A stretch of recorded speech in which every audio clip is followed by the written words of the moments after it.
Hi everybody, FIDE Master Dennis Monokroussos here, and for this week's show we're going to take a look at some viewer games. In fact, I think we'll do this for both this week and the next week. Okay, so we're going to start off with the game between Jeremy Knox and Joe Faries, and this was submitted by Mr. Knox, who wondered how he could have won the game. So it wound up a draw, and he was pressing pretty much throughout, but wasn't able to bring home the full point.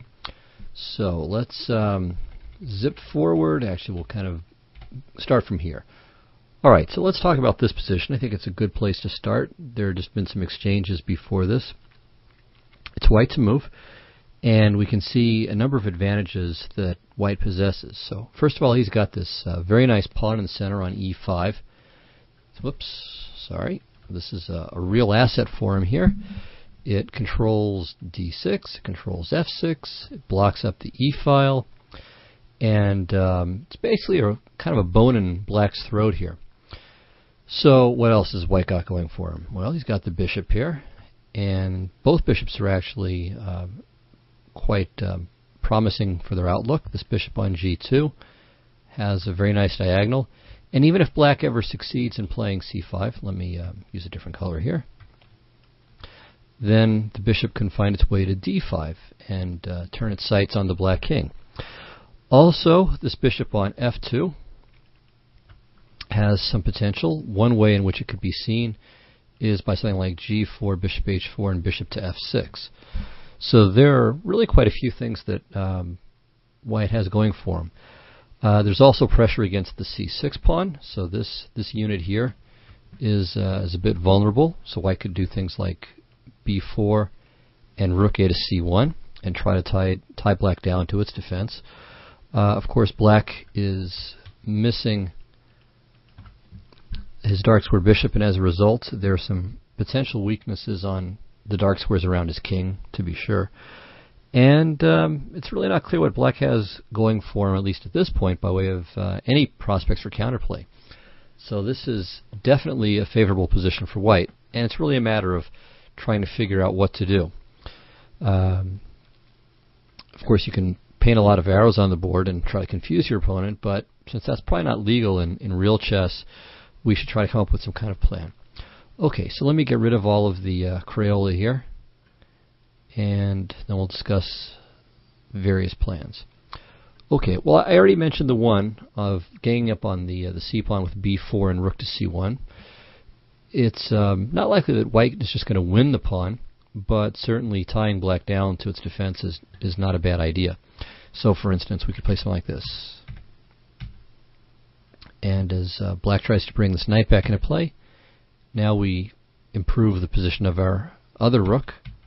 Put it here. Black is pretty much forced to play c5, and now bishop to d5 really turns the screws here, and it's hard for black to even find a move that doesn't drop something. So he can't play c takes b4, because then the bishop on d7 is going to hang after white takes on c7 as many times as necessary. And he can't move the knight, because then it'll lose the c pawn.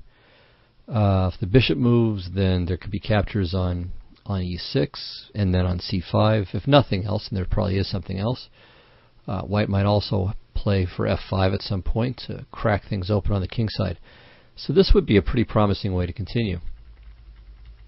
Okay, nothing wrong with what Knox played, though. He played rook f to d1, and after rook a to c8, here I think, though, he might have been able to improve with rook to d6.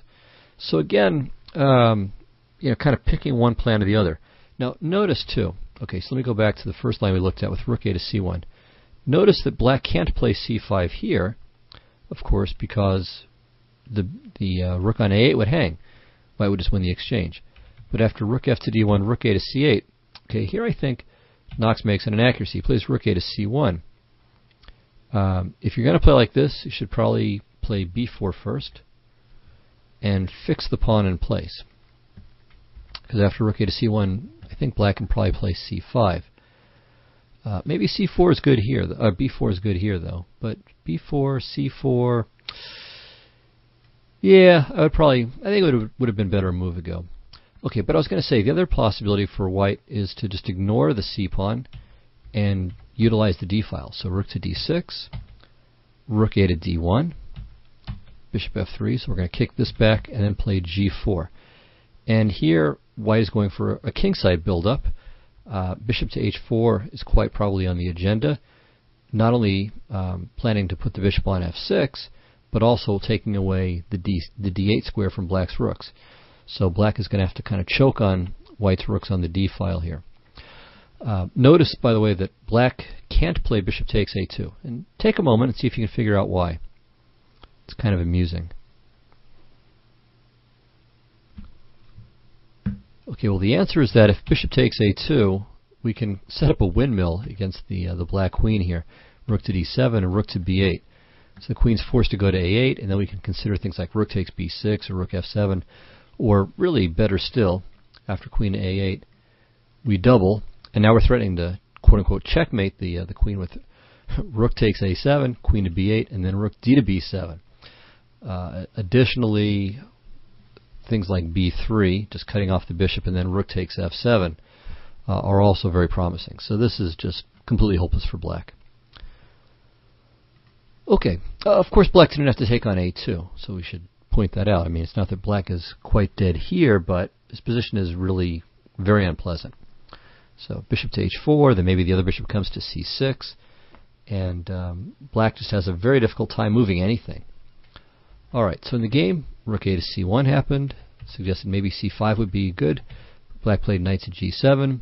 Here again I think white should play b4, but he played g4, c5, rook e6, and it feels like black is kind of getting out already at this point. So I think white has already lost a pretty large percentage of his advantage. So he's still better, and here I think he should have taken with the pawn.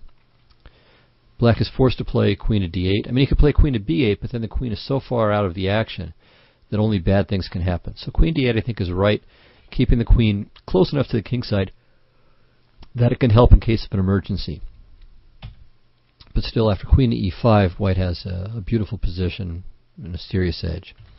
After rook takes d6, I mean, I think black is really kind of creeping out here.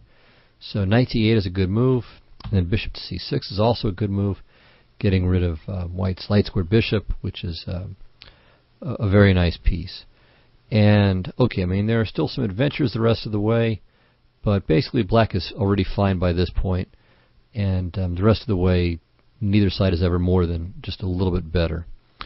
Actually, no, there is one further inaccuracy that occurs later on. So, okay, bishop to d5. Maybe queen to d3 is better. Well, not maybe. I think it just is better. Grabbing the open file. So white is losing some assets, but you should keep whatever advantages you've got. And I think queen to d3, making sure that black can't play rook to d8, would have been the best move here. So after this exchange, let's say something like knight to g7, with the idea of maybe knight to e6 and rook to d8. I think black keeps the edge somewhat minimal, so bishop to e3. And then on knight to e6, can maybe play queen to d7 or queen to d6, maintaining some advantage. If the queens come off, white will play king f3, king e4, centralizing the king, and again should have some chances for to make a serious advantage. So bishop to d5 I think makes black's life even easier, so he swaps, rook to d8. And see, even though white still has this nice central pawn and a bishop versus a knight, there's really not all that much for the bishop to do vis-a-vis the knight, and in fact black's knight will quickly find its way to good squares like e6 via g7 or c7. So queen to c4. And here I think black should play probably queen to e7, clearing c7 for the knight. And after something like queen to d3, takes, king f8, I think the queen can just shuttle back and forth, e6, e7, and really white has very little. So still a very small edge, but nothing serious. Okay, instead black played knight to g7, which is logical, still aiming for knight to e6. Okay, we have this. And now I think black makes an inaccuracy that maybe gives white a little bit of a chance. So I think best is queen to c8, keeping the back rank covered. And after king to g3, just kind of a useful move, kind of covering all the loose squares potentially behind the white pawns. Now c4, and going for counterplay with even c3. So white might want to trade queens, but okay, in this position, black is actually doing very well. Might even be on the verge of becoming better. White just has no targets here. His king is not really going to be able to penetrate. I mean, black will get his king to c6, and I think black is in good shape. Also, knight to a4 is perhaps going to be a threat. So instead, black played king h7, unpinning the f-pawn, but I'm not really sure if that's very important. It also clears the king from the back rank and from checks there, but shunting the king off to the edge of the board here, I think, is not very good, especially since queens could come off at any moment. So queen to d6 happened, knight e8, and now here I think the queen trade is good. And because white's king is nicely centralized, while black's king is going to have to take a few moves to get to the center, white has some advantage. And notice that black should not take. This would just be a losing move. So even though after e takes f6, white doesn't have a usable majority and black does, white's king just wins the game by itself pretty much. So, and the pawns are all going to drop off here. So white's winning. Okay, instead queen to d8 happened, queen c6, and black just has no worries. I mean, white can wiggle around as he wants to with his queen and bishop, but okay, knight d6, and now queen f3. And after d7, it was just a perpetual check, so they agreed to a draw.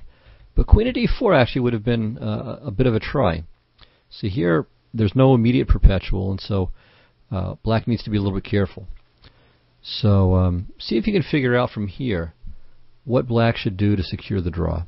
Perhaps there are a number of ways, but this is a particularly elegant solution. So it's worth maybe spending a few minutes trying to figure it out. It's challenging, but give it a try. Okay, well, the first moves are obvious. Queen e2, queen e1, so we don't let the king run away anywhere. King f3, queen f1, king e4. And now the king is threatening to escape. So if you check on the e-file, you go to d5 and c6. If you check on h1, then king e5, king f6. And either way, it looks as if white's getting out. But this is best. Queen d5. Okay. Queen e2, king d5. And now this is the key move. c3. So this is really a brilliant move here, and it saves the game. So if, for example, queen takes c3, then queen to g2, and black is either going to end up with perpetual or winning the d6 pawn. And likewise, if b takes c3, then queen to b5 check. So he had to clear the path there.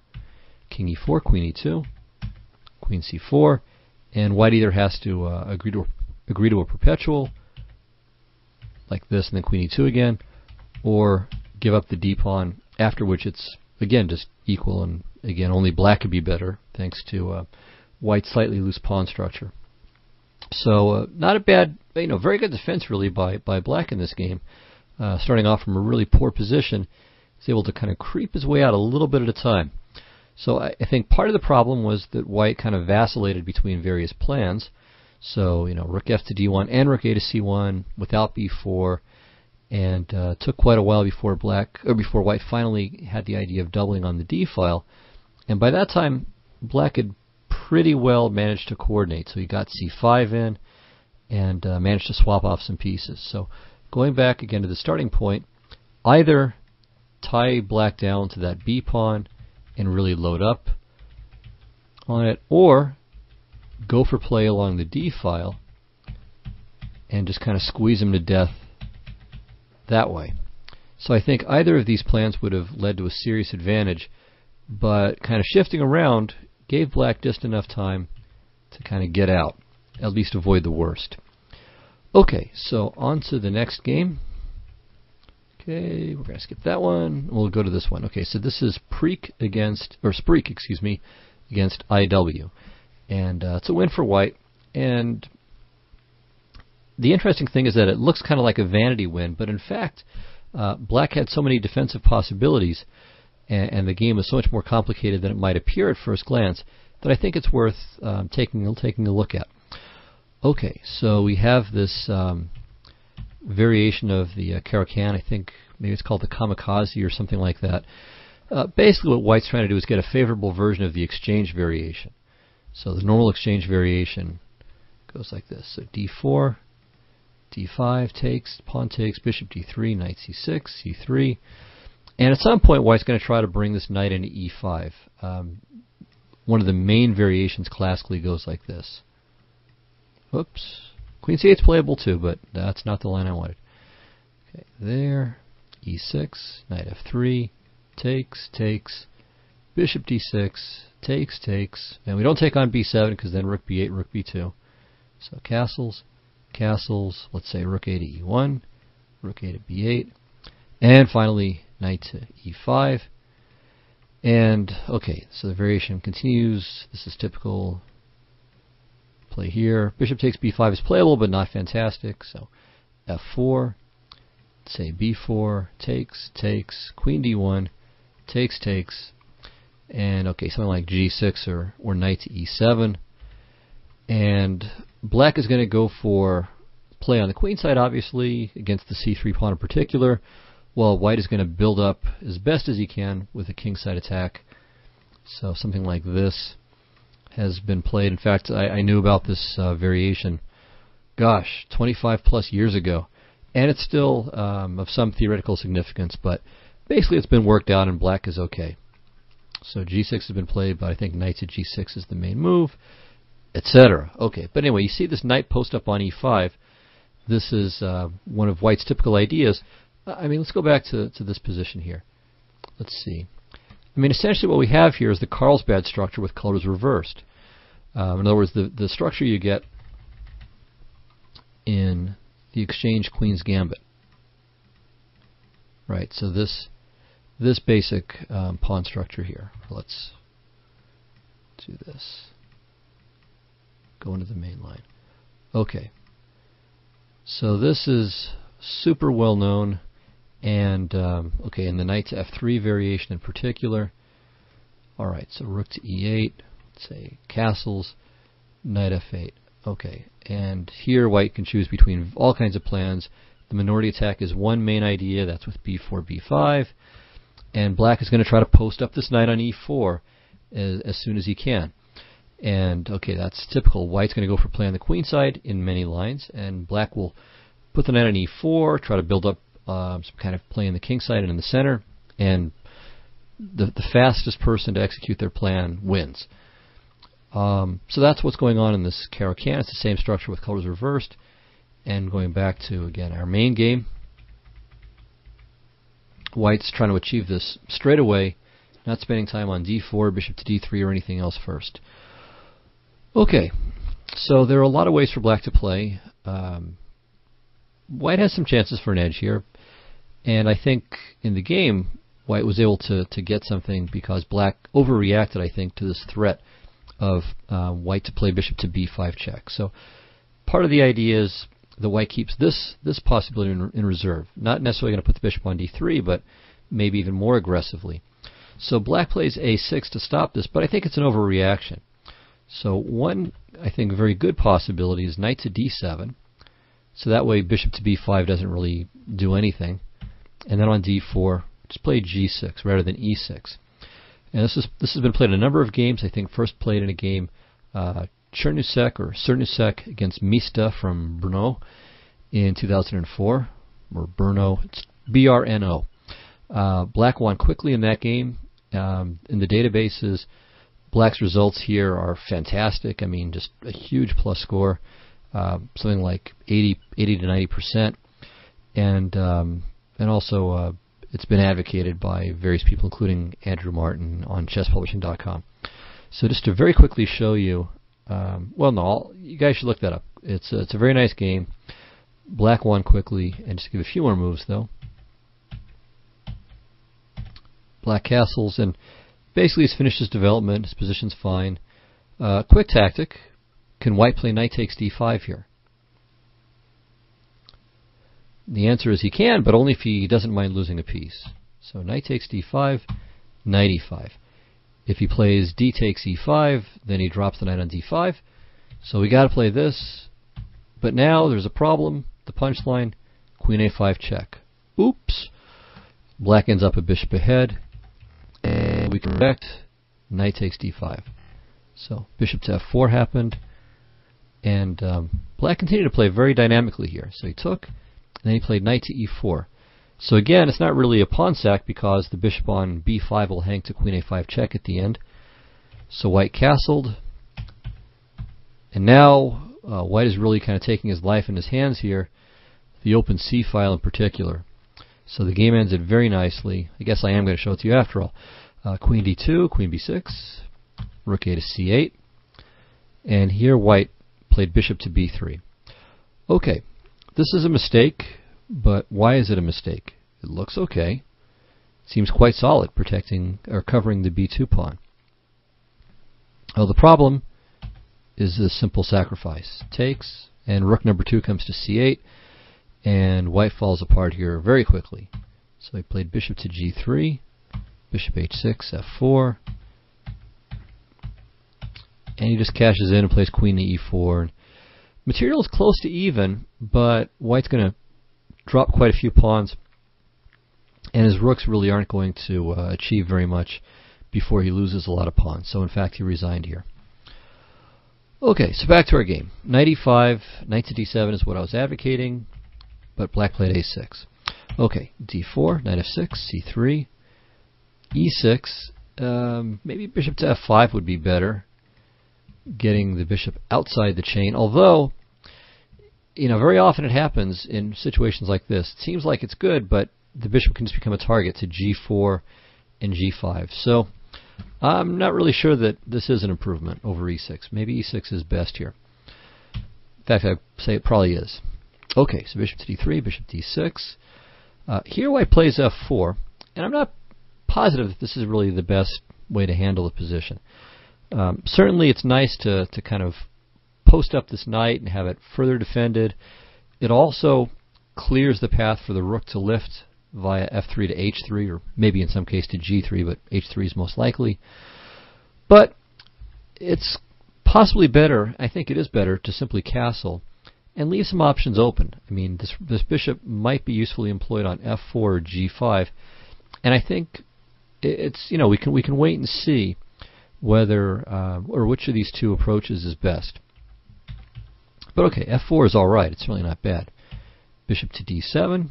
White takes time out to play a4, not allowing the swap of the bad bishop for white's very good bishop with bishop to b5. So a4, knight c6, knight d2, rook c8, castles, castles, g4. Okay, so here he comes. Here comes the big attack. So he wants to play g5 and queen h5, and rook f3, h3, and just kill black to death. In fact, he might even be able to play, so let's suppose it's white's move. After g5, knight e8, I almost wonder if white can get away with bishop takes h7 straight away. So king h7, queen h5, rook f3. And okay, you know, the rook isn't on h3 yet, but you know, what's black going to do to stop this? If g6, maybe g6. Okay, so let's see if this will save the day. Queen h6. We can come back to knight g6 later if necessary. Rook g7, rook h3, knight h5. And okay, if knight to g4, the idea of taking and playing knight f6, well, takes and knight f6, black can probably just play bishop to e7. And I don't think we're breaking through that way. Okay, another idea might be this. Rook h5, g takes, g6. Okay, this is forced. Queen g6, king h8, but do we have more than a perpetual check? I mean, we could play knight f7, but you know, we've already sacked material. I mean, we could take on h5 and then come back and then play knight f7. But you know, we're down a rook for a pawn, so that would leave us down. After all of that, we would still be down a piece for 2 pawns. So that's probably not the most promising approach. Another idea might be knight f3, trying to bring the second knight into the game, but and rook g8 is not a worry because of knight f7, so there's no problem there. But maybe you can play knight takes e5, or bishop takes e5 would make more sense. Well, let's see, knight to g5, so maybe knight takes e5 is better. Queen e7.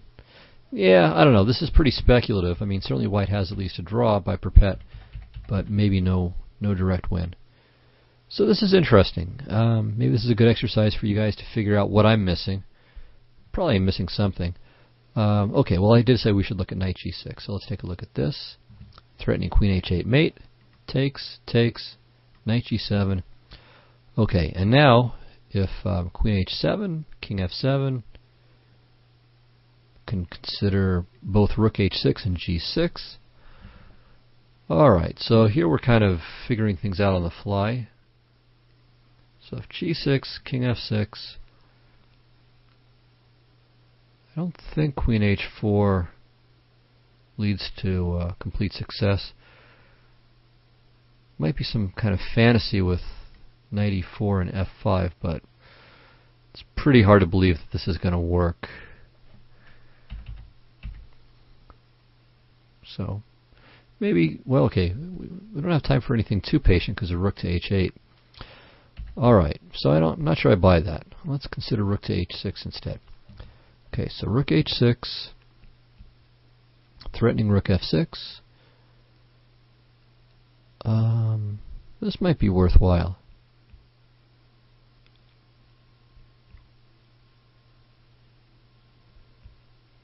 Yeah. Okay, I'm not 100% sure what's going on. So something like this is winning for white. Not all forced, I'm sure. Okay, well, another idea here as well is rook h7 straight away. And then on rook f7, queen h6 here, and now rook h8 wins the queen, and g6 might be even better because if rook e7, rook h8's mate, and if the rook goes to f6, then a lot of wins. This looks no, okay, this isn't best. Best is this way. Okay, so you can see, I mean, tremendous dangers for black.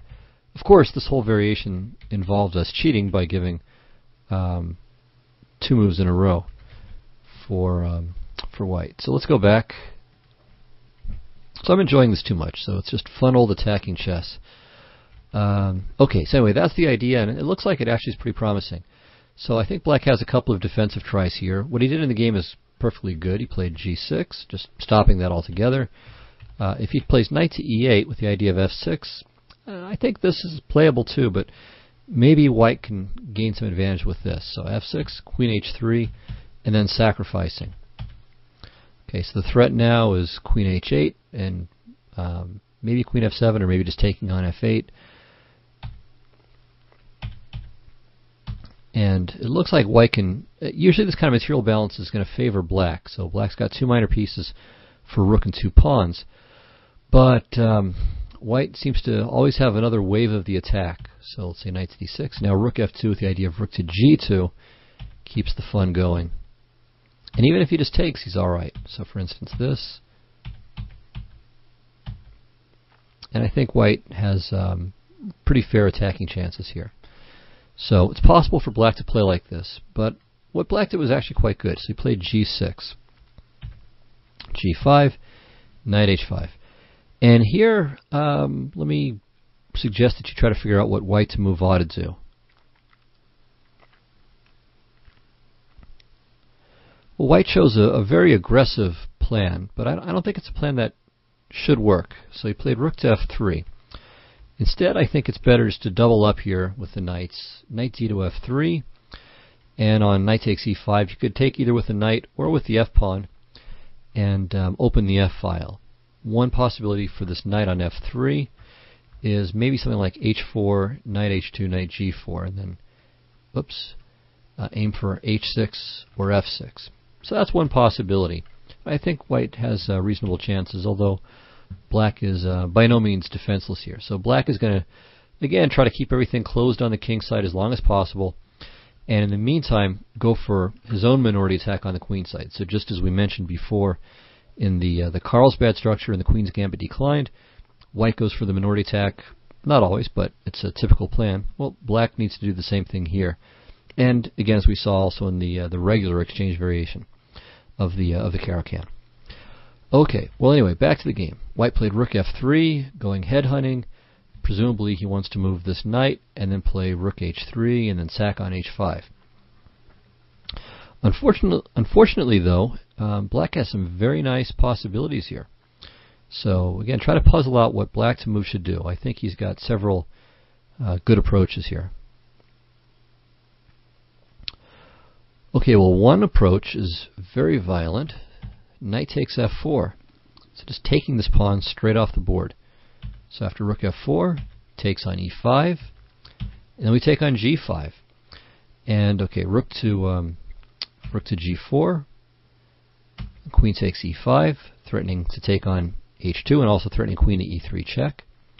So knight f3, queen g7, and white's attack is pretty much at an end here. He's up a piece, but black has 3 pawns, and white is in danger of just getting steamrollered by this massive pawn avalanche. So e5, and then f5, and let's say e4 or f4, and up come the pawns. And white could just find all of his pieces just driven back to these terribly passive locations. So I think black is actually a little bit better here, and with the potential, though, of being seriously better, unless white plays very, very ingeniously. Another idea is similar. Knight takes e5, and on f takes e5, queen g5. But here I think white has reasonable counterplay. So just play something like this. So we just accept the loss of the pawn, but with the pawn on e5, it still gives us good kingside possibilities. Here I think I would prefer white, practically speaking. Alright, and there's also the move. So knight takes f4 I think is best. Black's move is interesting. So he played bishop takes the knight. White played d takes e5. And now again I think knight takes f4 is worthy of consideration. So rook takes f4, queen g5. Here, rook to g4 can't be played. So it was able to be played in the other position where where black had played, had his knight. Well, let me start this over. So here, rook g4 is fine here because on queen e3 check and queen takes d3, white still has e takes d6. But in this position, where are we? We are here. Yeah, queen at e3 check is just winning because there's no bishop hanging on d6. So after queen g5, queen g4 is forced, and then black can either swap and play knight e5, and then f5, and again, here come the pawns, or play queen takes e5, and again, e5, f5, and so on is coming. So in both cases, I think black has a perfectly acceptable game. Okay, so bishop to e5 was played. It's not a bad move, but maybe not best. Okay, anyway, d takes e5 happened, and now instead of knight takes f4, which we just looked at, queen to b6 check, king h1.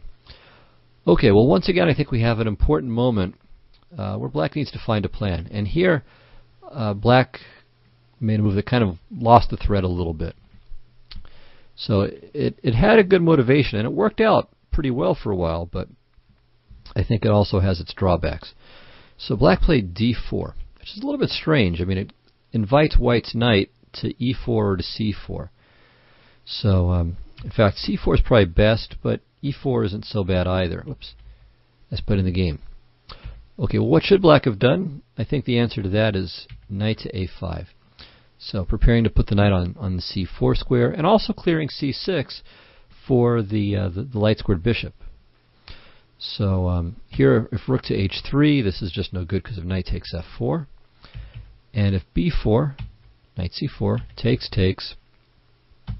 bishop e3, bishop to e4, and bishop c6. And here, black is better.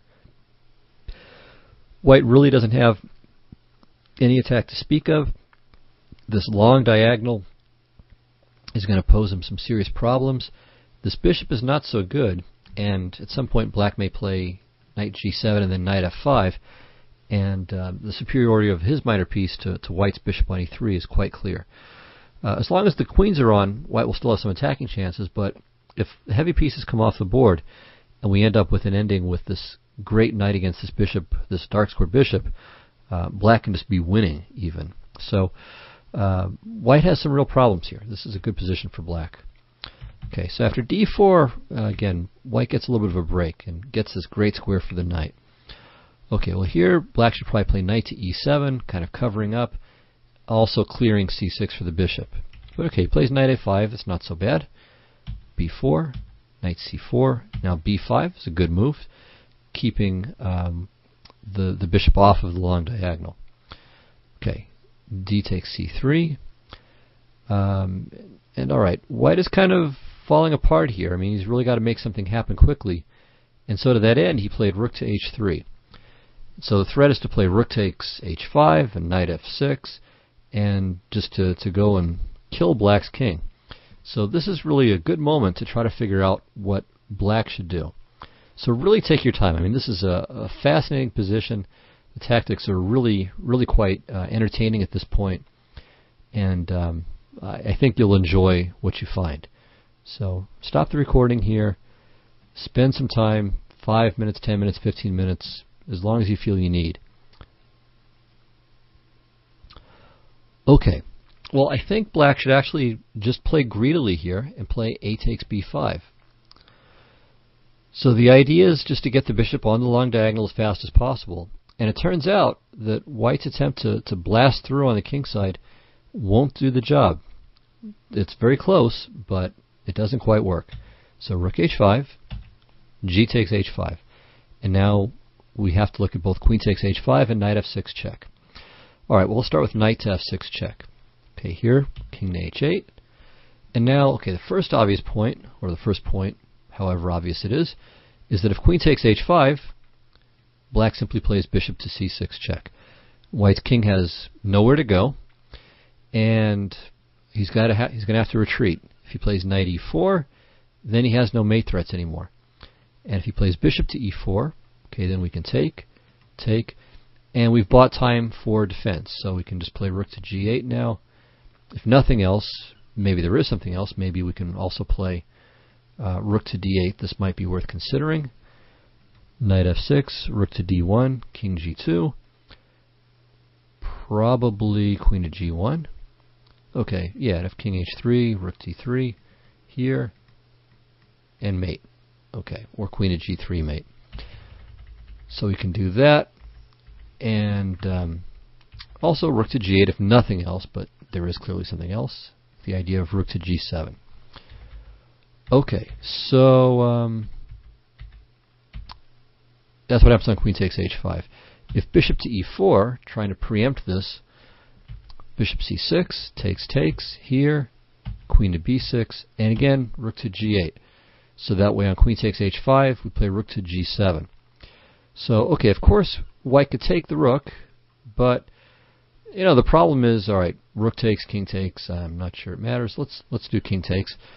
Black is still up 2 pawns, including with this dangerous passed c-pawn, and white really just doesn't have any attack anymore.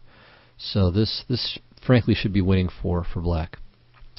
Okay, so that was knight to f6 check. Okay, well, let's see, what about queen takes h5? So this looks like it should just be devastating. I mean, knight to f6 is a real killer. The only problem is we can prevent it. So bishop to c6, and despite all of white's pieces itching to collect, to just converge on h7, he can't do it. And he can't move his king out of the way either because the queen on b6 covers g1. Okay, if a takes b5, black penetrates with queen to d4. And on b takes c6, queen d3. And it's just white's bad luck here that after knight f6, king h8, the queen on d3 covers h7. So a bit of a heartbreaker for white, but at the same time, you can see that there are a lot of weaknesses in white's camp, and his king was very exposed. These diagonals were quite weak. And so while this is frustratingly close from white's point of view, it's really not all that surprising that he had some tactical problems of his own.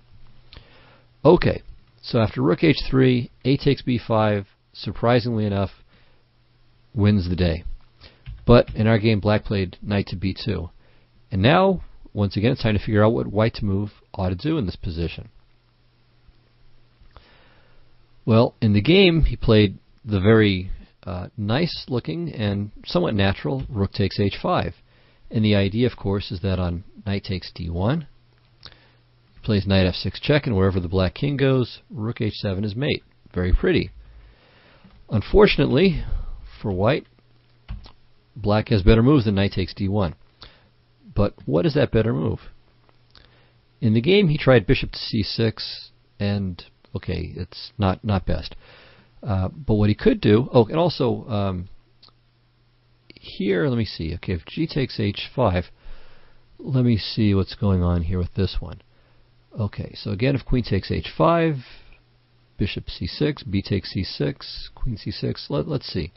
So here, takes. Now king to g1 should work. So if queen to b6,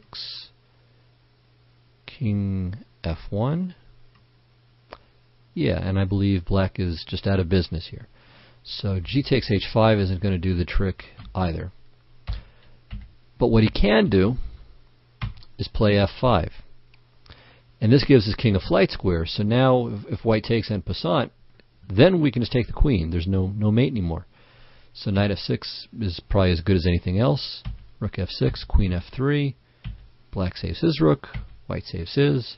Takes, a b5. And again, the smoke is cleared. White has no attack. There's no way to break through on h7 or g6. Black is up a couple of pawns, and white's king is terribly weak. I mean, bishop to c6 it just spells disaster. So black is winning here. Okay, however, white did miss a win instead of rook takes h5. So one last chance to see if you can figure out what it is. Well, the answer is this. Queen takes h5. Very, very pretty. And now, okay, g takes h5 is forced, otherwise queen h7 is mating. So the rook comes over, queen takes h7, or queen h6 with the idea of knight f6. But anyway, queen h7, king f8, queen h8, king e7, queen f6, and then rook to h8.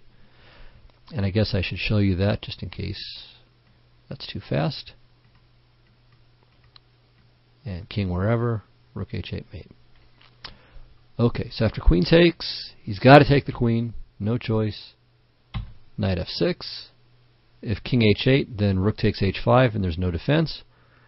So king to g7 with the idea that if rook takes h5, rook h8. But white can calmly take this pawn on h5 with a knight, and then make a return trip.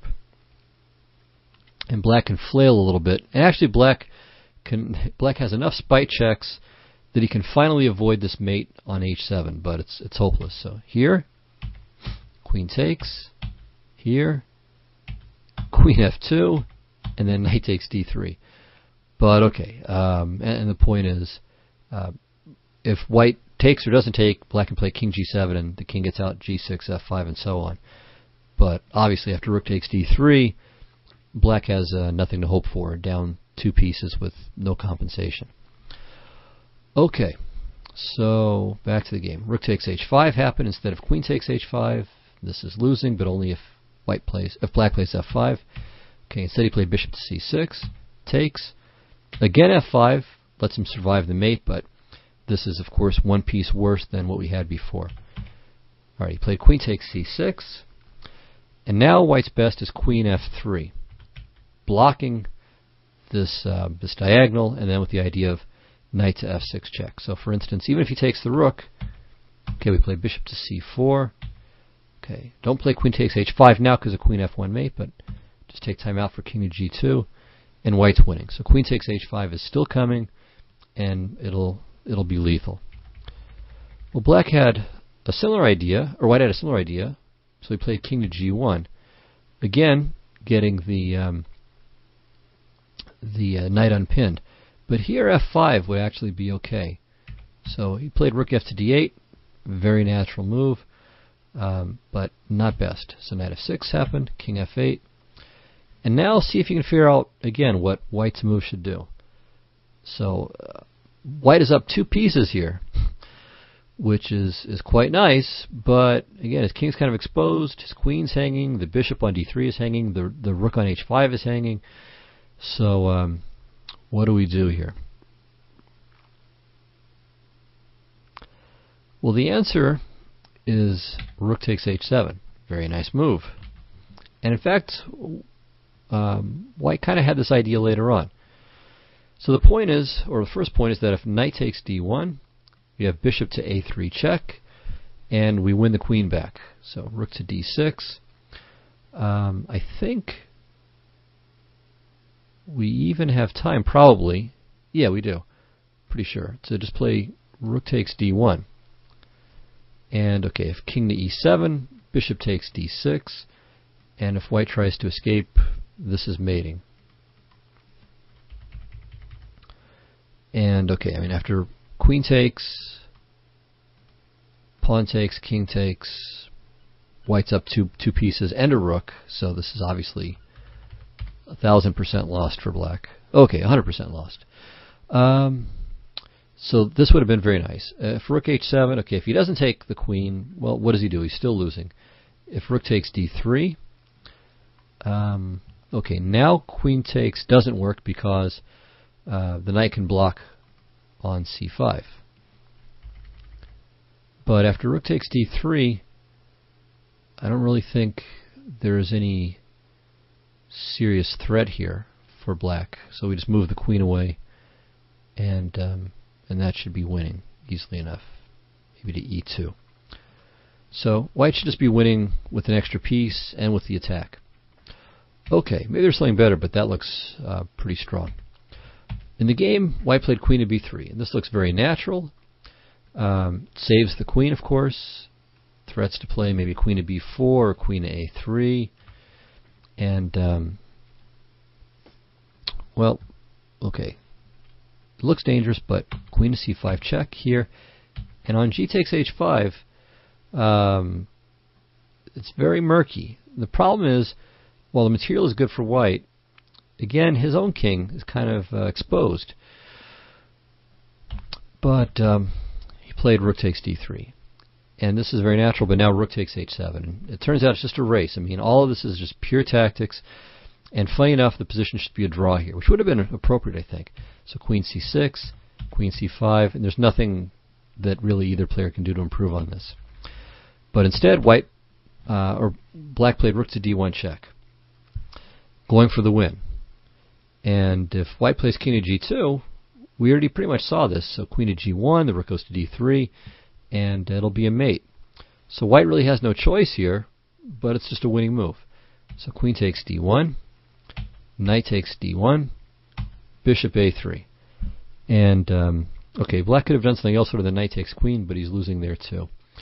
So the problem is white regains the queen, has a ton of extra material, and that's that. So no further chances for black here. He tried c2, takes, rook takes, and now he just gets mated. So rook h8, and it's mate next move, so he resigned. If king e7, rook e8, and if king to g7, rook to g8. So a really very interesting and attractive game. A lot of errors, but you know, it's a tough position to play, so it's not surprising that there were mistakes along the way. Okay, let me see if the next game is something that's quick enough to discuss. I don't want this to go too long, rather than breaking it up into a few shows. Yeah, actually, I think I will stop here. So this was a good 45 minutes or so. There's several more games before we've caught up. So we'll go ahead and look at those in the next week or two. All right, so thanks a lot, everybody, and I'll see you next time. Hope you enjoyed this. I think that last game in particular was quite attractive, and hopefully a good tactical workout for you as well. So thanks, and I'll see you next time. Bye-bye.